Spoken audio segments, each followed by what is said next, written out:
Following a very disappointing defeat in the conference finals, I think we all knew that Boston would make a change, though I don't think anyone thought they would trade a franchise cornerstone in Marcus Smart. Yeah, I mean, the Celtics were really good, and I think the main reason for the trade was that they might have thought that maybe they were reaching their ceiling. And I know Jason Tatum was hurt against Miami, but with Marcus Smart, Jaylen Brown, Derek White, Malcolm Brogdon, they definitely should have been able to score more than they did, and they just couldn't. So obviously getting Porzingis adds to that extra offense, especially with his ability to punish teams in the post. In the Celtics, they never really had that consistently. They were ranked 24th in post scoring last year, and the Celtics will continue to be a great perimeter team, we all know that, but now having that option to stretch the floor and have a dominant force in the paint, not to mention a solid 39% three-point percentage for a 7'3" forward center. I mean, he's just too big and skilled to be left one-on-one all the time, which will create scoring opportunities for Tatum and Brown. And he's also naturally a great passer, which will only shine brighter on a really good shooting team. Yeah, I agree. I love the pickup of Porzingis for Boston. It was a little bit muddy right away, them trying to get him with that 3-team trade with the Clippers, but it eventually got through and they got their guy. But they did have to give up Marcus Smart to get him, of course, a franchise cornerstone like I mentioned before. And while I do kind of think the fit they upgraded with Porzingis, I don't know if they upgraded from an actual team standpoint. Marcus Smart was the backbone of their team, the driving force for them, if you will. He kind of held them together at times, and it's going to be a tough transition without him. Tatum's definitely going to take on more leadership. I mean, they have Al Horford yet, which is great. He's kind of been a leader for them when they were young and then when they brought him back as well. But Tatum will have to step up, Jaylen Brown as well, and that'll be new for them. So that'll be one thing I'm really watching for them to take on this year. And then, of course, how Porzingis, Tatum, and Brown fit together. I think it will be a really good fit, especially from an offensive standpoint. Al Horford was great for them for a long time. He's starting to decline a little bit. He can still give them good 20 to 25 minutes per game, but I think Porzingis will be a little bit more of an upgrade. Yeah, I mean, I agree 100%. I think Porzingis being on the Wizards last season kind of put him in the background for a lot of people's kind of like, top NBA players in their minds. And I mean, he's still an elite post player. He was ranked 4th in points per post up behind AD, Joel Embiid, and Nikola Jokic, with way less design plays for him and point and just touches in the post. And I mean, like I said, it's going to be completely different with them, especially like you say, since Al Horford's kind of declining, stretching the floor is going to be way different. And back to your point, obviously losing Marcus Smart hurts defensively pretty bad, but I don't think it's as bad as a lot of people think. I'm sure Marcus Smart is an overall better defender, but Porzingis is still a great defender, especially with his size and versatility. And obviously with how offensively good he is, you can run Kristaps and Robert Williams like down in the post, and yep. I mean, that's going to be a nightmare for any offense to try and break. And I think another reason Boston felt comfortable trading Marcus Smart is because Derek White stepped up his defensive game big time last year. I mean, he got second team all defense and led all guards in blocks. So losing Marcus Smart's IQ and leadership for sure is a loss, but I think it's kind of calculated by Boston. Yeah, I agree. You mentioned Derek White, and he is truly one of the best rim protecting guards, if not the best rim protecting guard in the entire league. Kind of a weird credit to give to a guard calling them a rim protector, but Derek White, he's tremendous on defense, and then very good offensive player too. He's more than simply your 3-and-D guy. He'll be a big part of filling that void left by Marcus Smart, and I have no worries about him at all. But I do worry about Malcolm Brogdon. Going back to how that they tried to get Porzingis through trading Brogdon to the Clippers, and that got declined because of Brogdon's health. Now, the Boston Globe is saying that Brogdon should be back in time for the regular season, even if it requires surgery, but that's pretty ominous. A trade got declined because of him. They don't know exactly when he'll be back. I mean, they're claiming before the regular season begins, but Brogdon's got a pretty long and large injury history, and without him coming off their bench, they don't really have a lot of depth anymore. I imagine Derek White, he'll be a lock to be in their starting lineup again.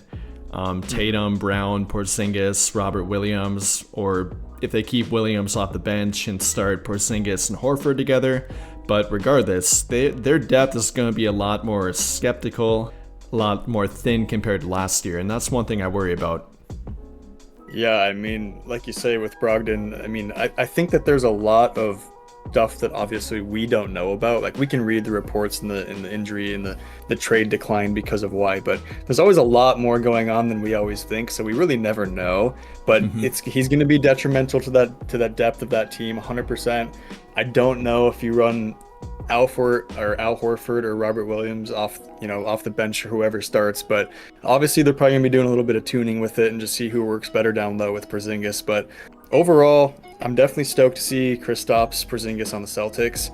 He's coming off one of his best seasons ever of 23 points per game, 8 rebounds per game, 2.7 assists, and a block and a half on really good shooting, honestly, too. And I believe that the Celtics are obviously going to be right up there as contenders again, probably in the Eastern Conference Finals for sure. And I'm excited to see how it goes out. Yeah, you mentioned Porzingis coming off a career year.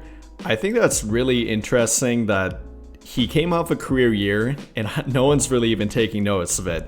Yes, it did come with a bad team in the Washington Wizards, but he really needed that year to revive his career per se and kind of rebuild his value and show that he can contribute to winning. Even though, of course, they didn't win much, but if you look at all the advanced numbers, all of them say that he contributed to winning offensively and defensively. And throwing that into a team like the Celtics, who really needed a guy like that, I think it'll be a great fit.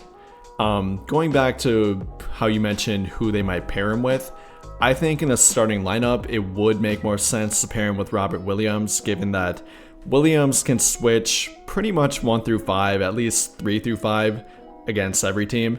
And defensively, that'll make that work. And then Porzingis can be the last line of defense while Williams is switching out on the perimeter. And then offensively, he can kind of cover up for Williams, let him play in the dunker spot, have Porzingis along the three-point line, but of course, got to get him some post touches too. You mentioned how efficient he was in the post last year, and Boston cannot forget about, giving him touches down low. They got to feed Tatum and Brown, and even Derek White will get his shots off here and there, but don't forget about Porzingis. He can put up 20 to 25 every night if they revolve their offense even a little bit around him. And I think that's something they need to keep in mind. Yeah, 100%. We don't call him the unicorn for no reason. Like I talked about before, the elite post player, he gets a lot less design plays for him typically, and he's a super efficient, makes his shots, and I think it will work well. I think that Tatum and Brown are typically kind of ISO players or off the dribble, kind of create their own shots. And I think that Porzingis can do that. I also think he can play the opposite of that. I think he can facilitate. I think he can receive well and go up and finish. I mean, he's got a really high set point shot too. That's really hard to defend. So I can see him similar to Al Horford, the Tatum and Brown drive and kick out to the three. I mean, it's going to be there. One big thing that I'm impressed with is kind of following suit with a lot of teams this offseason. We've seen him kind of make like some win now trades in this free agency, and I think Boston, I don't think they really did that here. Porzingis is only 27. Obviously Tatum and Brown are still really young. Horford's getting up there, but Derek White's still young. This whole core of this team is pretty young, and honestly, if they stick together, they're going to be dominant for a long time. Yeah, interesting how you kind of framed that. It is a win now trade, but then again, it isn't. Given that Porzingis is still that young, not 28 yet, he will be soon, but he could be part of their long-term future. I think that's a really interesting point to bring up here. It is kind of a win-now trade in the sense that he's only under contract 1 more year here, so it will need to be a prove-it year for him again. If he doesn't mesh well, play well, then they might think about moving on. It could get potentially ugly, but I mean, not getting too far ahead of ourselves here, I think it will work for them. I think it's a great fit, a great option to add to their team for both the short-term and long-term future. But now the only question remaining is how far can they go? Do you think that they'll make the conference finals again? Can they make the NBA finals like they did last year against the Warriors? And then do you think they could potentially even win the NBA finals? Yeah, all the above, I guess. I definitely think they'll make the conference finals. I'm gonna just thinking about the other teams, I definitely think that they'll make conference finals. But obviously, we'll see once the season starts out. But it's kind of hard for me to imagine it not working out, at least where they can make conference finals. Obviously, when you come to that next level, to the finals and even winning a championship, still got to beat Denver. Still got to beat some strong teams in the West. And we'll just see how it plays out, honestly. Definitely tough to say. You never know how far a team can actually go, given injuries, and then, like I mentioned before, their depth could become a problem. They lost Smart, of course. Don't know about Brogdon. They lost Grant Williams, which I forgot to mention, but the depth could be a little skeptical. They can always make a trade in the year to add more of it, of course, but I think the only thing they really need to figure out is the fit between Porzingis, Smart, and Brown and Tatum, and then how they're going to make their rotation flow. But in my opinion, I think given that they stay healthy, they're a pretty good lock to make the conference finals again, and I think they're a good bet to make the NBA finals too.